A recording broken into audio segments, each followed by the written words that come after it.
learned is to always keep going. Always. You know, there's been times, particularly early in my career, where it just feels like this is the end. But what I've come to find out is that, you know, no matter what happens, the storm eventually ends. And when the storm does end, you want to make sure that you're ready. And so I've really learned to put one foot in front of the other, good, bad, or indifferent, because eventually that storm passes. Can you assess exactly what went wrong? Was it too many injuries? Was it Shaq's foot at the beginning of the year? Can you begin to assess why you lost this series? Nah, I mean, you know, we have a million and one excuses that we could go to. Fact of the matter is, we're not going to make any. They played better than we did in this series. We had our opportunities to win it. Didn't go for us. You know, so we just have to regroup. Like I said, next season starts right now, and you know, come back next season and play. How much harder will you work in this offseason now to get back to the championship? I'll push myself to exhaustion. With what you just said, it sounds like you think that if you're going to make it, you're going to make it no matter what. And there's no like, oh, well, things didn't go your way the first year and it ruined the trajectory of your career. It's either you have it or you don't. That sounds like excuses to me. I mean, you got to figure it out, right? If you really have an obsession to figure it out, you will figure it out, right? And every puzzle is constructed differently. All right, AI's situation when he came into the league was different than mine. Mike's situation in Chicago was different than mine, right? Everybody has a different puzzle, man. You just got to figure out your own puzzle. And then for my wife, it's, you know, she's as competitive as I am. She's just like, listen, man, if you're going to be out here training 8 hours a day, if you're going to spend 9 months out of the year away from your family, you better fucking win the championship. I think it's how do you negotiate with yourself. I think that's the biggest thing is, we talk about the mental side of it, but then, like, what does that really mean? Like the thoughts that happen in your mind when you're going through a competitive situation or you're facing a tight deadline, you still don't have the idea yet. You know, what happens inside of here? You talk yourself out of it? Do you say, okay, well, it won't be a big deal if I don't do it? Or I don't have to get up on a Tuesday morning to go ahead and hit the track. What does this day really mean in the long scheme of things anyway? It's just one day. Mm-hmm. Like when you have those conversations with yourself, are you able to negotiate your way out of, you know, that little, you know, voice telling you it's not that important? Or does that little voice get the best of you?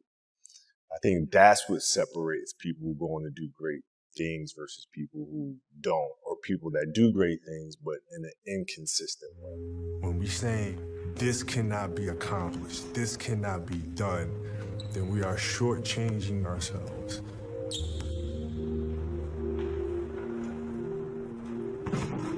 I knew that I was not going to be stopped. You know, so at the age of 18, this was my life. Right? So you can't possibly become better than me because you're not spending the time on it that I do.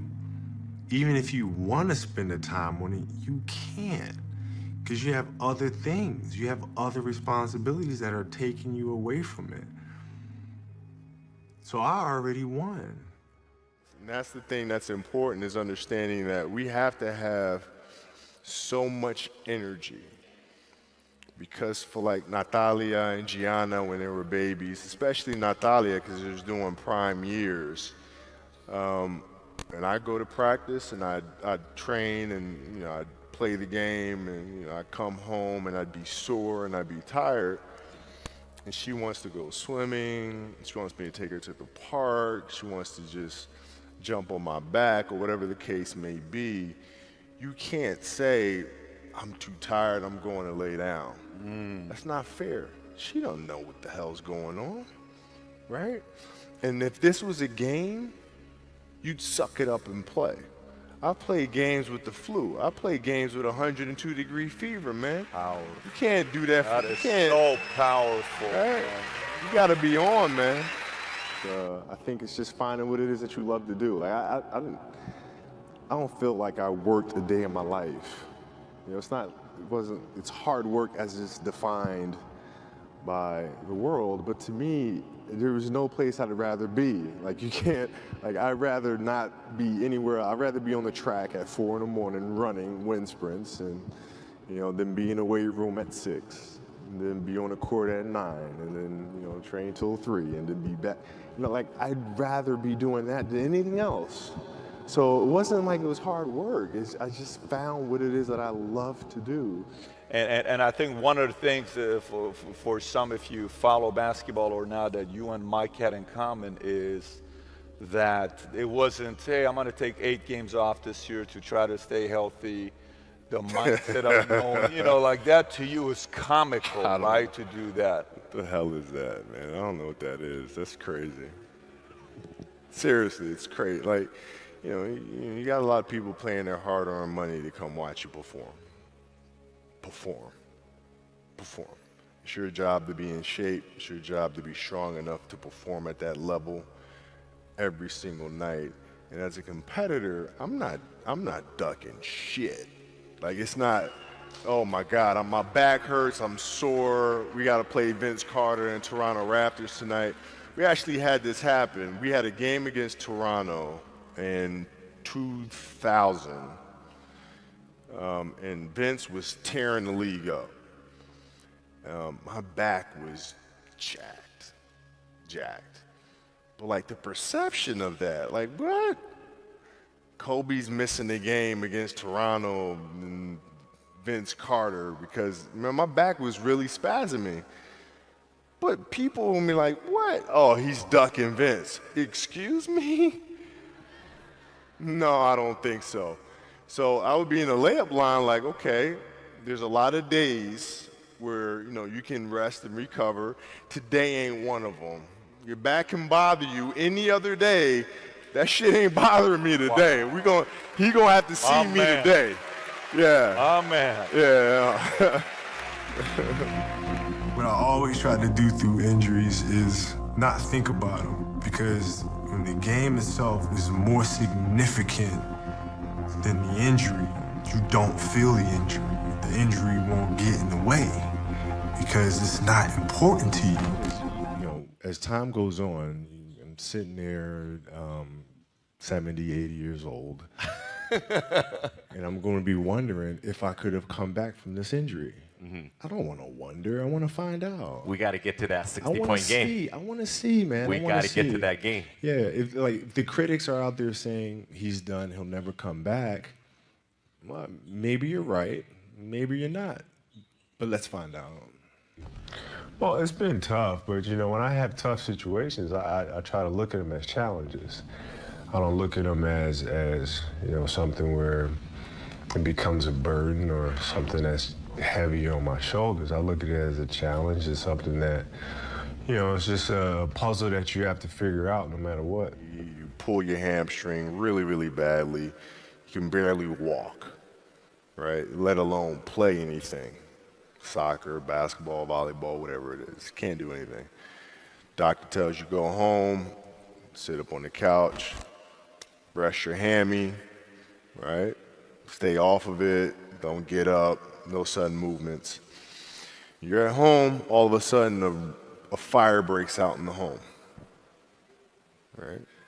Your kids are upstairs, wife is wherever she may be, this shit's going down, all right? I'm willing to bet that you're going to forget about your hamstring, you're going to sprint upstairs, you're going to grab your kids, you're going to make sure your wife's good, you're getting out of that house, right?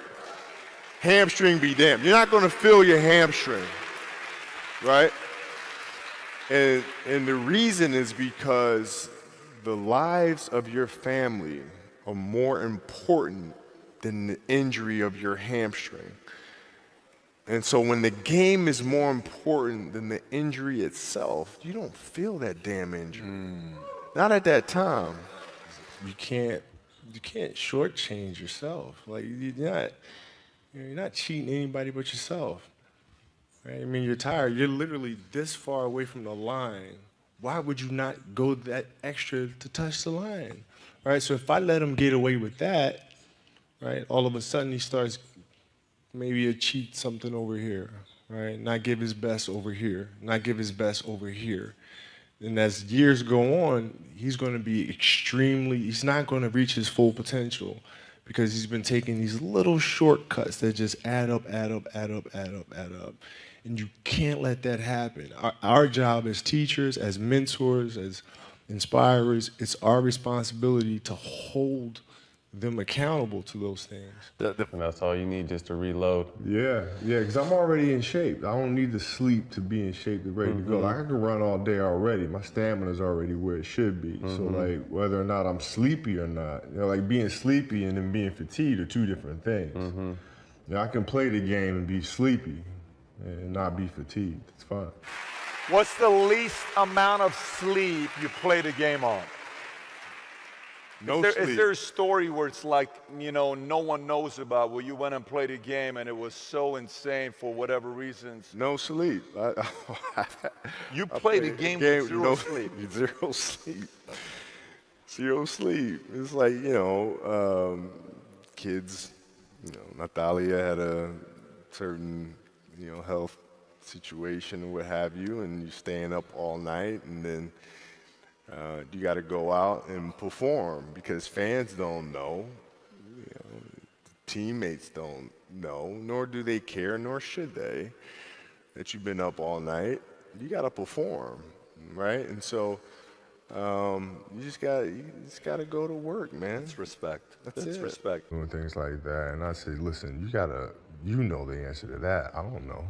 Like, you know what makes you uncomfortable when you play. I mean, I think that's the biggest thing for kids nowadays is that they want to rely on coaches too much and workout guys, which is fine to have them help you work out, but you have to tell them what you need, right? You have to be able to say, okay, I feel uncomfortable with this. And if you don't know, then you're not as prepared as you should be, right? You need to know what your strengths and weaknesses are first. And then, I can tell you some of the things, some of the rhythmic things, or some of the exercises, or how much repetition you need to be doing on certain things. But you got to know your game. But if anyone's going to get through this, probably you, right? Oh, man. Shit. Did you say, oh man, shit, because everybody's expecting me to be invincible, man. Like, freaking let me just play the damn game. I'm a human being. Is that kind of what you were thinking, or was it like, the world expect me to come back in the next month because I'm Kobe? Like, what were you thinking in that moment with all that pressure? I was thinking, like, I don't know if I can do this. Dude, Wow. Achilles were like the kiss of death Yes. for athletes. Like, Yes. I don't know if I can do this. I don't know. There's so many factors. There's the surgery that has to take place. The surgery has to go well, right? And then it's a tendon. I'm not dealing with anything that's muscular or things that I can control. I can't control a tendon. You know what I'm saying? So, like, I don't know. And then thinking about what that process of recovery is going to look like. It's a long one. Do I want to do that shit? I don't know if I want to do it. I don't know. So that was the hardest part. You don't know if you want to do it, or you don't know if you are going to be able to come back from it? Both. Oh, like, both I don't know if I can do it. I don't know if I want to do it. Got it. I mean, it's a long Yes. process. But like, when I went in the trainer's room, my kids are in there, and they're looking at you and stuff, and I'm looking at them, and I'm like, it's all right. Dad's gonna be all right. It'll be fine. It'll be all right. It'll be all right. It'll be all right. As a parent, you gotta set the example. You gotta set the example. This is another obstacle. This obstacle cannot define me. It's not gonna cripple me. It's not gonna be responsible for me stepping away for the game that I love. I'm gonna step away on my own terms. And that's when the decision was made that, you know what? I'm doing it. I'm doing it. If you were to receive a compliment from one player in the league, whose compliment would mean the most to you? I don't really care about any of it. It seems very simple because, you know, when you have a situation and you're struggling or you're going through something, and then you step on a basketball court or you're faced with that, you know, fight or flight option, you have a choice to make. And to me, it's a very easy choice. I'm not going to fold. I'm not going to, you know, crawl up in the ball. I'm just not going to do that. So, you know, you can either let this situation continue to affect you, or you can win at something. So if you're struggling in this area, you don't want to struggle in this area too.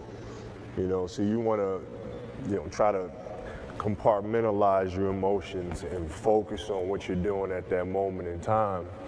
And you'll find that when you do that, it brings peace to other aspects of your life as well. If I could work that hard every day,